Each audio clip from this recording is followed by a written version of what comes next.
Hello, my lovely friend. I hope you're doing far better than I am. It's been a while. Hopefully, I get my momentum back from now. But I just wanted to quickly check in and speak about surviving the long days because I'm actually having a very long day. And I thought about what is it that we put in place um, to avoid the long days. And even if we cannot avoid the long days, what do we then do on those long days? Some people on long days, they just go with the motions and they do what they have to do. Some just end up being useless that day, just being a piece of meat. Some people are in a bad mood the entire time. Some people wait till a burst of energy happens from somewhere. Some people will emotionally eat. You want some ice cream, you want some chocolate, you want some junk, whatever it is. Some people run to their addictions. And I'm just here and I'm like, actually, no, I think I know what to do, at least for my days. Um, Recently, I've told myself if you are having a long day, just survive the day. Just survive the day. And survive the day by keeping yourself busy. So I'll keep myself busy, just one task to the other, one task to the other. Eventually, the day will be over. Eventually, the day will be over. So this year, I started a new diary. It's separate from my journaling, but it's meant to prove that every day is a different day. We like to assume that a lot of our days are the same. Um, I hear a lot of motivational speakers saying a lot of the things that we do are repetitive behavior. It's habitual. We are habitual beings and we just do things according to habit. But every time I write in that day to day diary, I do see that every day is different. Every day there are different experiences. Every day I feel different. Every day I have new thoughts. Every day I have new perspectives on things, especially in my head. So I live a lot in my head. I spend excessive time on my own. I actually think I need to start logging that. I really want to see how many hours I spend on my own. If I had to guess, it's somewhere 80% going up. I spend excessive time alone. And I'm not antisocial and I don't have like esteem issues and social anxiety. Hey, I know how to people. I know how to people and people appreciate my company.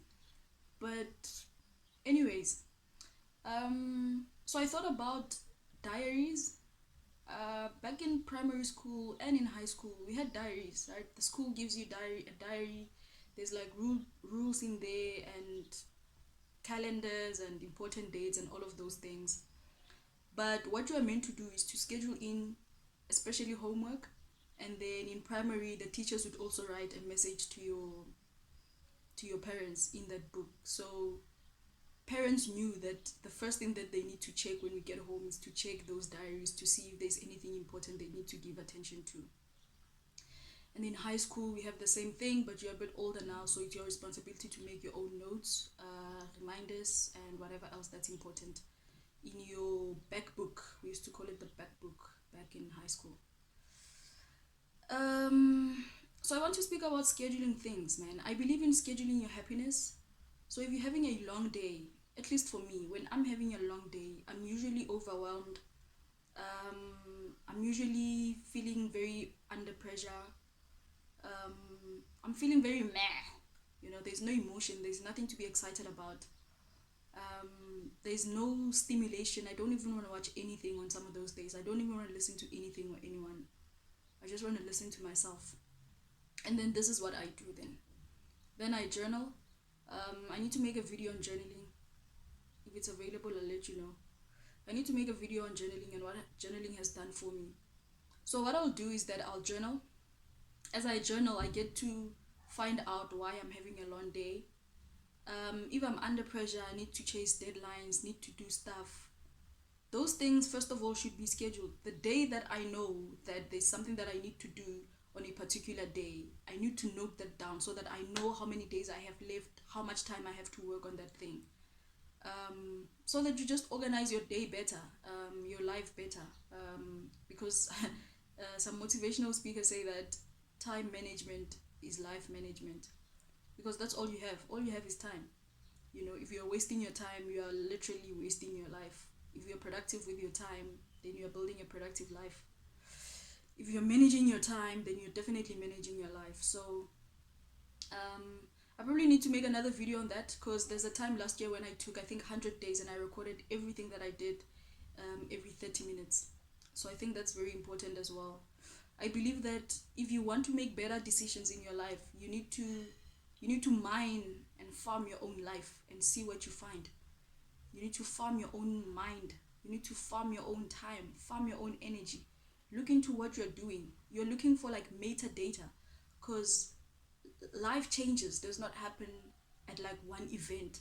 You know, it happens in the days, it happens in the 30 minutes, in the 1 hour periods. You know, it happens in the days, one day after the other, one day after the other. You don't just decide one day that you are a fitness fanatic and it's going to take like 5 years and every single day you need to contribute to that journey. Anyways, long days. So I journal to figure out why I'm feeling like that.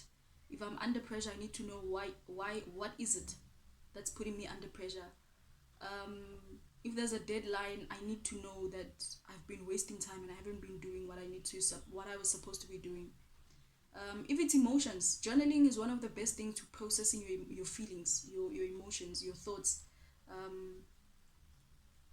It's like putting a fine tooth comb through the hairs of your brain. So I think that's the best description I have for what journaling does for your brain and for your life.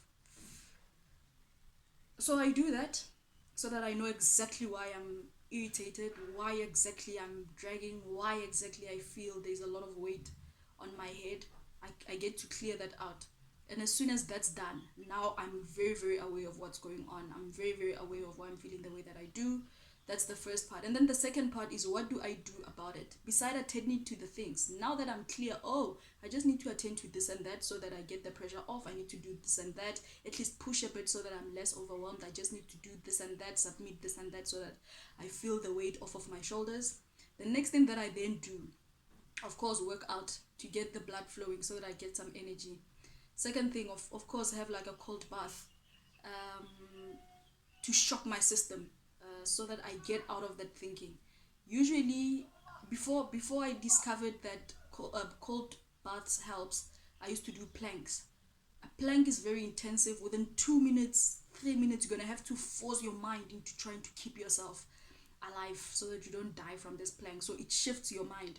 So if you can do that for like, if you can do like 2 minutes planks, you get yourself out of whatever that mind slump is. So I'll journal, I'll stretch or exercise, then I'll take a cold bath, meditate. Then I'll meditate at least 10 minutes. Just keep quiet, be in a quiet space, and just watch my mind, because that's where you get to look at the things that are bothering you, right? So if you meditate before journaling, after that you can then go process the things via journaling. And if you journal first and then you meditate, then you get to move yourself forward to look at, to have perspective over the things that you need to do, and you become a bit calm about it all. And then once that's done, I don't watch anything intensive. I watch light mood things. I'll watch the Boondocks, I'll watch stand-up comedy, and then I'll laugh. That laugh also gets you out of that frustration, because you can't help it. You have to laugh, and you have to let go for a bit. From then on, you have your energy. All of this can take long, and this is the other thing I want to highlight. When you're having a long day, there are things that you still need to do. Do them slowly, slowly, but do them slowly. It's just like depression. When you're depressed, you don't even have the energy to get out of bed. You don't have the energy to go bath. You don't have the energy to make your bed. You don't have the energy to even clean up your room. But the best thing that I say you should do is to cover those small things that I said I do, because they are very helpful, even if it's at a slow pace, even if it's going to take you the whole day. They are moving you forward, so do them. Do them whether your mind is screaming, whether your mind is quiet, whether your mind is just dumbed down, whether it's stuck and fogged. Just go with emotions. Go with emotions because you are moving yourself forward anyways, so survive the long days. The long days are there, survive them. And try your best to get out of the long days. Even if the day is long, at the end of the day you must be able to say, at least I did these three things. At least I got started on this thing that I'm supposed to do. At least I made progress here. It was not nice, I didn't enjoy it, but you did it nonetheless, because you need tomorrow to be a better day. If today you're gonna drag, it's a long day, but if you're gonna drag and you're gonna hide behind, I'm not feeling it, today's a bad day, I got bad news, or whatever excuse, I'm not feeling life today, then the next day is gonna be the same. The next thing you know, you've wasted a whole week. So you need to realize that you're having a long day. You need to realize why you're having a long day. You need to do the things that you know helps you get into a better mood, because one thing that I've learned to respect as well is to protect a positive mood. Positive mood is so important because it gets you productive and excited and creative. So if you know the things that makes you happy, you need to schedule them as soon as possible in the day so that you get your energy up. If you've been in sales, guys, sales has a culture of all these weird things that they do in the morning. They'll schedule, you will come to work 2 hours, 3 hours before the actual time of work, just so that you get your energy up. And you're gonna have to protect it throughout the day because it's useful for you, it's useful for your productivity, it's useful for your money. So even for yourself, you need to have a culture that keeps you going, that keeps your energy up, that keeps your spirit up. I think I'm gonna stop the video here. I don't like my videos going over 12 minutes. So yeah, man, peace. I hope that helps you out next time you're having a long day, because you still need to be productive. You still have things to get done and you don't want the next day to be a worse day. Cheers.